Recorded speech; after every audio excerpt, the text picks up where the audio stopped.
Sancionado recentemente o novo Código de Processo Civil.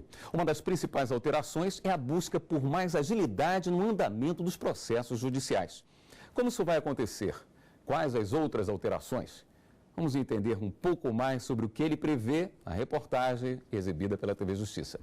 Entre outras mudanças no novo Código de Processo Civil está a agilidade no julgamento dos processos. Eles deverão ser analisados por ordem cronológica, ou seja, o mais antigo tem prioridade no julgamento. Também é recomendado a audiência de conciliação entre as partes no início do processo para evitar um possível litígio na Justiça, desafogando o Judiciário. Quem apresentar vários recursos na tentativa de protelar o andamento do processo poderá pagar multa, estipulada pelo juiz. Foi inserido no texto o chamado incidente de resolução de demandas repetitivas. Isso significa que uma decisão da Justiça poderá ser aplicada a vários outros casos idênticos. Também o pagamento da pensão alimentícia, que antes deveria ser feito em 3 dias, agora será realizado em 10 dias. A elaboração do novo Código de Processo Civil foi feita por uma comissão de juristas presidida pelo ministro Luiz Fux. A proposta do novo código teve início em 2009 e, para chegar até a sanção, foram realizadas mais de 100 audiências públicas para discutir o tema. Com a sanção da presidente Dilma Rousseff, o texto entra em vigor a partir do ano que vem. Para discutir conosco o novo Código de Processo Civil, eu recebo aqui no estúdio da TV Justiça Paulo Gustavo Medeiros, Procurador Federal da Advocacia Geral da União, também Marcos Vinícius Figueiredo, advogado. Gostaria de agradecer a presença dos senhores aqui na TV Justiça e pedir desculpa se eu já me adiantei de alguma forma, dizendo que existia uma busca por uma justiça mais célere. Era essa realmente a grande preocupação na confecção desse novo código? Uma das molas mestras desse novo Código de Processo Civil foi estabelecer uma maior celeridade, uma maior racionalidade para o processo, de tal forma que o jurisdicionado ele tem uma prestação jurisdicional muito mais rápida, muito mais efetiva do que hoje. Isso deveu-se à diminuição do número de recursos, também de se evitar recursos procrastinatórios, protelatórios e na objetivação do processo. Esse incidente de resolução de demandas repetitivas também teve como objetivo garantir uma maior celeridade, inclusive tornando mais eficaz a norma constitucional de uma duração razoável do processo. Doutor Marcos Vinícius, além desses pontos que o doutor Paulo Gustavo citou agora, alguns outros lhe chamaram a atenção? Há vários outros. É uma legislação que foi editada de uma forma diferente, com a participação da sociedade, exercendo-se a democracia, mas para além de estabelecer a preocupação de um processo um pouco mais rápido, ou diante daquele princípio constitucional esculpido no artigo 5º, ele busca também a cooperação entre as partes, a boa-fé das partes e várias outras questões que vai exigir dos operadores do direito um estudo constante nesse período de vacatio legis. O senhor falou da participação popular, gostaria até de aproveitar, o doutor Paulo fez parte desse grupo que participou do nascimento, da criação, da elaboração desse novo Código de Processo Civil. Gostaria que o senhor passasse um pouquinho para a gente de como é que foi participar desse grupo, o que foi importante, o que era discutido, um pouco da sua experiência nessa área. De fato, foi muito gratificante participar desse grupo, da elaboração dessa norma, uma norma tão importante. É o primeiro Código de Processo Civil no país que foi feito sob o regime democrático, porque os códigos anteriores, tanto o de 1939 como o Código de 1973, nós estávamos ou sob a égide do Estado Novo, em 39, né, que em 37 começou o Estado Novo, ou na época do regime militar, em 1973, com o Código Buzaide. Então, esse código, de fato, trouxe uma ideia bem democrática e não poderia deixar de ser. Foram feitas diversas audiências públicas, mais de uma centena de audiências públicas, onde a população, onde o jurisdicionado pôde atuar, além da academia. Os professores de direito também deram uma série de sugestões para o Código de Processo, além, obviamente, da comissão que participou mais intensamente, digamos assim, mas o Código foi digamos, da sociedade, não foi exatamente da comissão, tanto que a visão ali era muito plural. Então, foi, de fato, um código que ele foi amadurecendo com o tempo. Primeiro, nós tivemos, foi 5 anos de tramitação desse código, começou com um belíssimo trabalho capitaneado pelo ministro Luiz Fux, na época ministro do Superior Tribunal de Justiça, hoje ministro do Supremo Tribunal Federal, o professor Paulo César Pereira Carneiro. Aqui nós tivemos ali a professora Tereza do Rudolvin Vamber. Foram diversos doutrinadores que fizeram um anteprojeto. Depois, no Senado, o relator, o senador Walter Pereira, fez algum aperfeiçoamento, o Senado fez alguns aperfeiçoamentos, inclusive com a própria comissão ajudantes, a comissão dos juristas que participou do anteprojeto. Na Câmara também, nós tivemos na Câmara dois momentos, uma inicialmente com o deputado Barradas, como sendo o relator, onde foram feitas diversas audiências públicas, depois o deputado Paulo Teixeira também, e ali o texto foi também aperfeiçoado e no Senado deu o retoque final, digamos assim, e com isso foi a sanção. Tanto que o número de vetos para um código foi, inclusive, um número pequeno. Foi a questão de um destaque que tinha sido inserido até no Senado, tinha sido votado na Câmara, mas inserido como destaque no Senado, que foi a conversão de ação individual em ações coletivas, que aí, quanto a esse tópico, o problema era mais identificar qual ação que seria a ação coletiva, que poderiam ter diversas ações, talvez esse tenha sido o principal motivo do veto. Também uma questão da sustentação oral no agravo regimental, porque inicialmente a ideia é colocar uma sustentação oral no agravo regimental, mas somente na apelação, e acabou que o texto ficou um pouco mais amplo, razão pela qual houve também o veto. Bom, então vamos para o novo Código de Processo Civil, como está hoje, né? Incidente de resoluções de demandas repetitivas. O que isso trata? Hoje o Código de Processo Civil, como o Dr. Paulo já anunciou, ele mitiga essa postergação dos atos procedimentais quando as instâncias superiores em recursos repetitivos já tenham debatido de forma ampla aquela matéria específica que é submetida ao Poder Judiciário em primeira instância. Isso suprime, logicamente, um tempo de duração do processo quando se trata de uma matéria que já está especificamente decidida nas instâncias superiores. Aqui eu não quero entrar na questão da hierarquia que existe entre as instâncias jurisdicionais, mas é preciso ressaltar sempre que o Código ele brinda a democracia e que o Código não se preocupou tão somente com a velocidade do processo, não.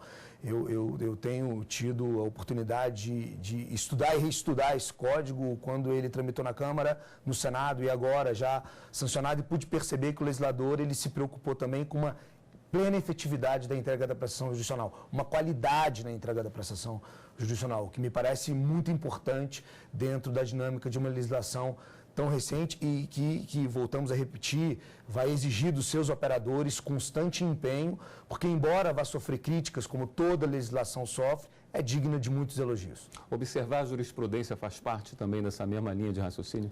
Sempre faz parte. Eu tenho uma posição particular de que não se cria ciência por intermédio de jurisprudência. Nós temos um sistema jurídico específico. É claro que inserimos também recentemente ao nosso sistema a súmula vinculante, mas sempre tomar cuidado com os casos, daí porque o legislador tem especificado a dinâmica da aplicação da jurisprudência em recursos de matérias repetitivas. A ideia central do Código foi realmente trazer uma justiça mais eficiente.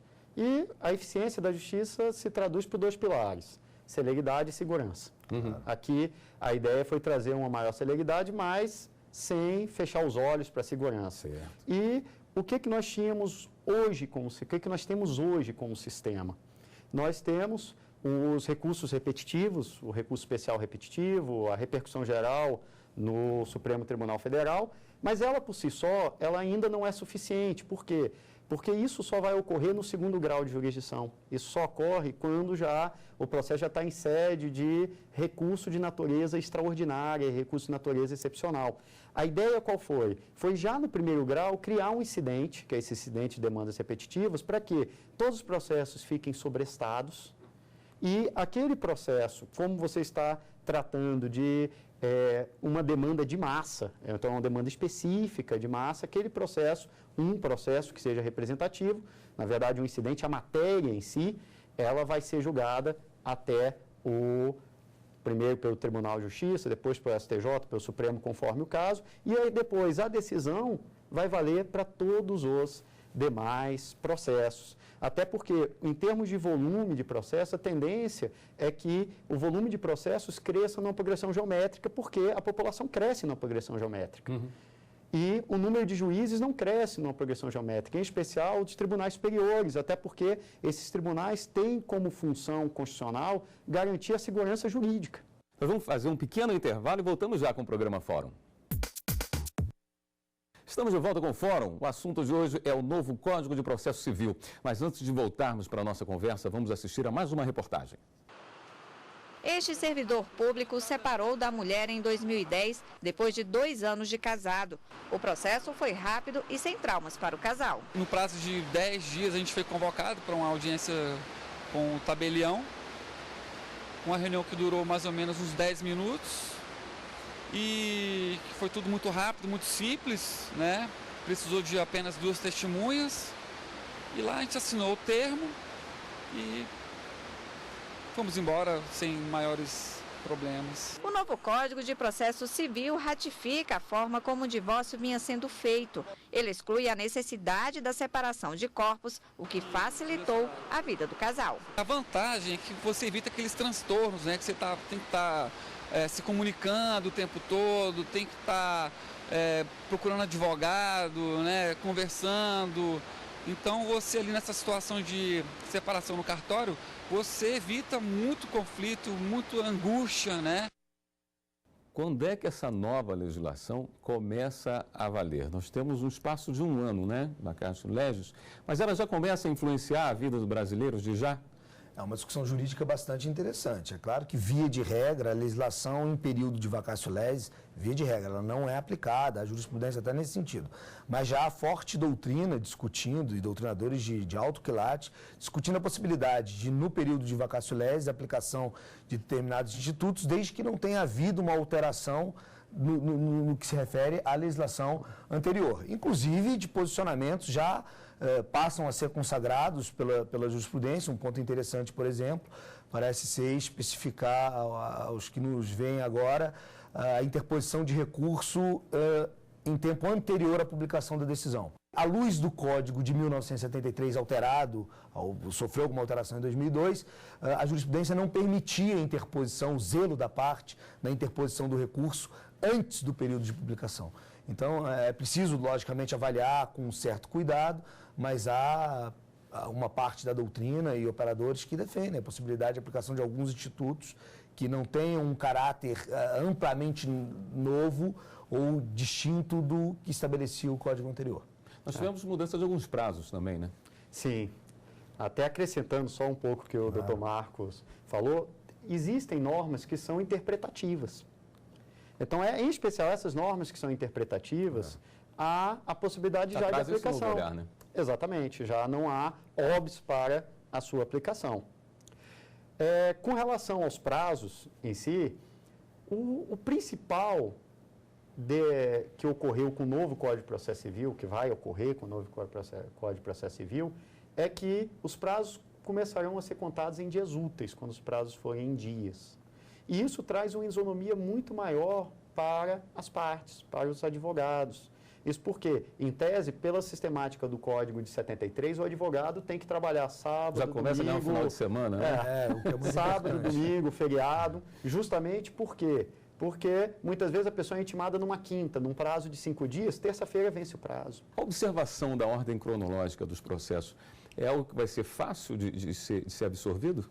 Olha, a gente teve a oportunidade de já conversar com alguns juízes, me parece que não, mas me parece que é muito importante esse estabelecimento do Código, inclusive permitindo que a parte, em alguns casos, possa até peticionar, ter acesso aos autos e os autos retornarem ao tempo de cronologia anterior. Mas me parece que é um ponto interessante. Por isso eu repito que é um código digno de muitos elogios, embora, óbvio, vai sofrer críticas como toda legislação. E quanto aos recursos, doutor Paulo Gustavo? O que foi observado nessa questão? Olha, com relação aos recursos, nós tivemos uma maior racionalização dos recursos. Vou colocar a título exemplificativo o agravo retido, que hoje uma decisão interlocutória de primeiro grau de jurisdição, hoje necessariamente gera a necessidade de um recurso, que é o agravo, que pode ser interposto em duas modalidades. Ou por instrumento, se for uma causa urgente, tem que ser julgado agora, o dano é um dano imediato, tem uma lesão grave de difícil reparação, então, nessa hipótese, nós vamos ter o agravo de instrumento. Este continua. Mas hoje, há o agravo retido, aquele dano que é imediato. Então, vamos imaginar, a pessoa pede uma prova pericial e essa prova pericial ela é indeferida pelo juiz.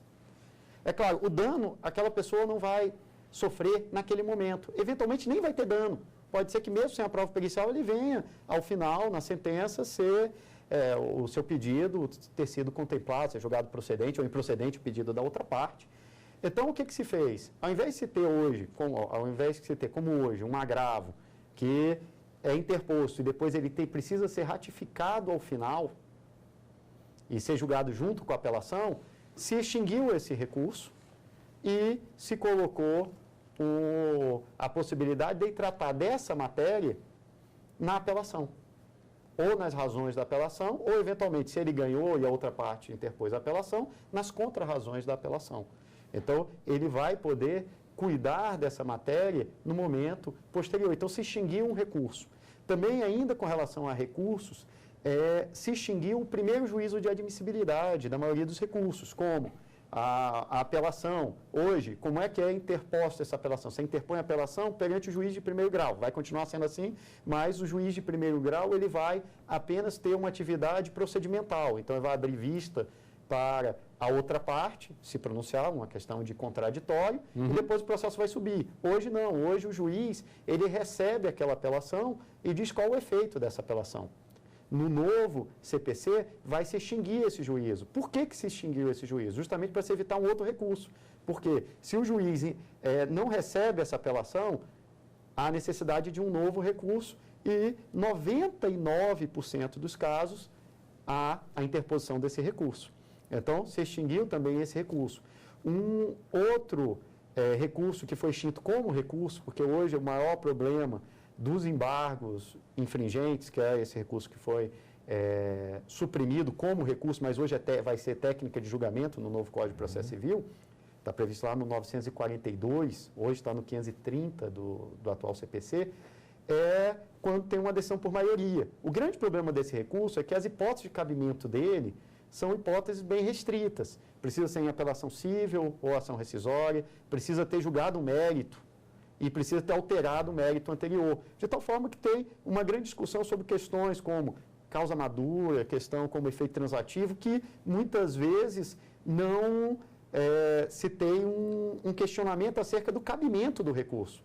Então, o que se fez? Para trazer uma grande celeridade e manter a segurança e também garantir aí uma efetiva prestação jurisdicional. Se colocou como técnica jurisdicional, ou seja, vai se ter esse julgamento para um colegiado mais amplo, porém já vai ser de ofício.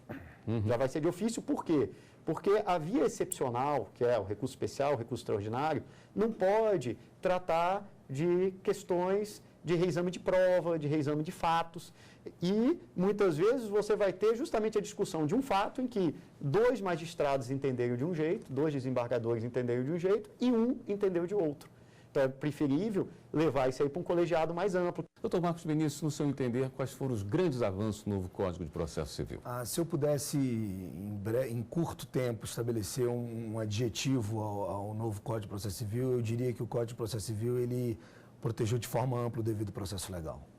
de forma assim muito ampla mesmo, de forma muito interessante e cautelosa. A título de exemplo, por exemplo, matéria de ordem pública, todos nós sabemos que é possível que o juiz se manifeste de ofício, não há necessidade de provocação da parte, mas mesmo assim o Código exigiu que se intime a parte contrária para que ela possa se manifestar. Então, me parece que o devido processo legal, num plano material, buscando uma efetiva entrega da prestação jurisdicional, o Código privilegiou, se eu pudesse, assim, num curto espaço de tempo, adjetivar esse Código.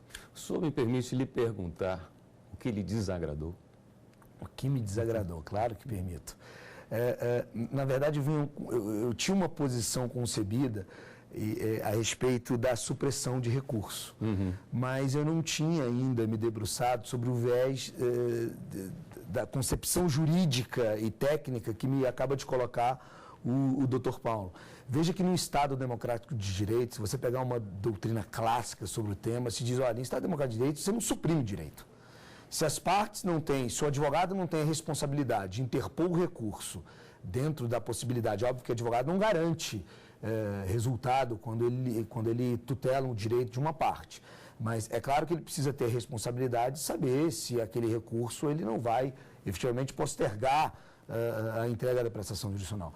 Então, suprimir recurso no Estado Democrático de Direito me parecia que não era um tópico assim muito interessante, de forma muito respeitosa, na minha humilde visão. Mas eu diria que ficou muito interessante, mas ainda ficou um pouco confusa as tutelas de urgência.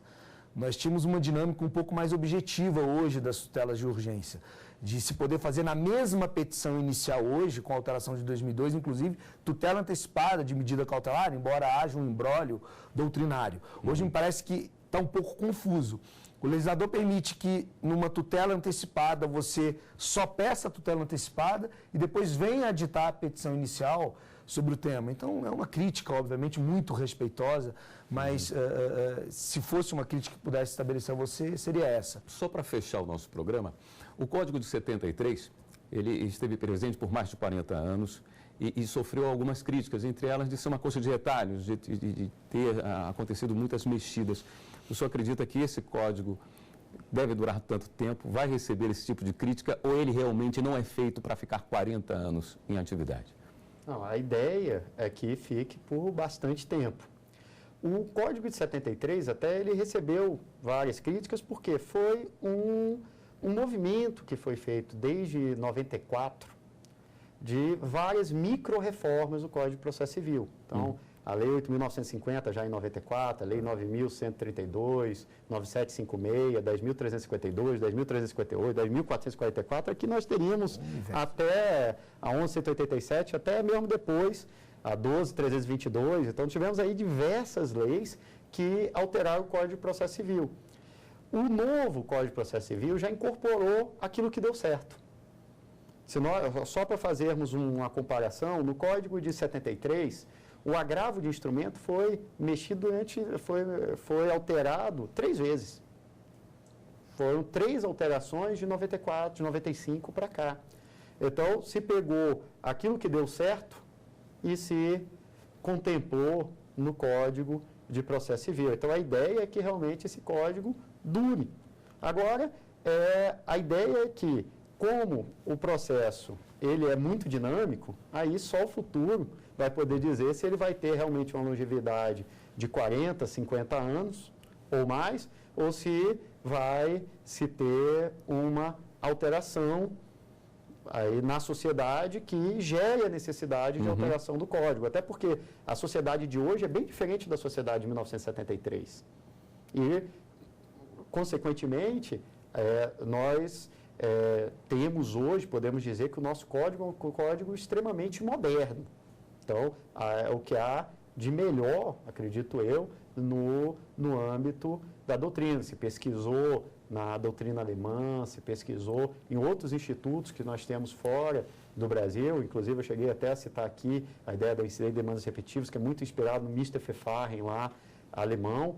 Mas, de qualquer forma, a ideia central é realmente trazer a legislação mais moderna que nós podemos ter, adaptada à nossa realidade também. Não adianta nós trazermos aqui uma legislação que não seja própria para a nossa realidade, que é a realidade brasileira. Estamos chegando ao fim do programa de hoje. Eu conversei com Paulo Gustavo Medeiros, procurador federal da Advocacia Geral da União, e Marcos Vinícius Figueiredo, advogado, sobre o novo Código de Processo Civil. Se você quiser rever esse programa, você pode acessar o site da TV Justiça, www.tvjustiça.jus.br. E você também pode ajudar a nossa equipe a fazer o fórum. Envie um e-mail para fórum@stf.jus.br. A gente tem um novo encontro na próxima semana. Até lá!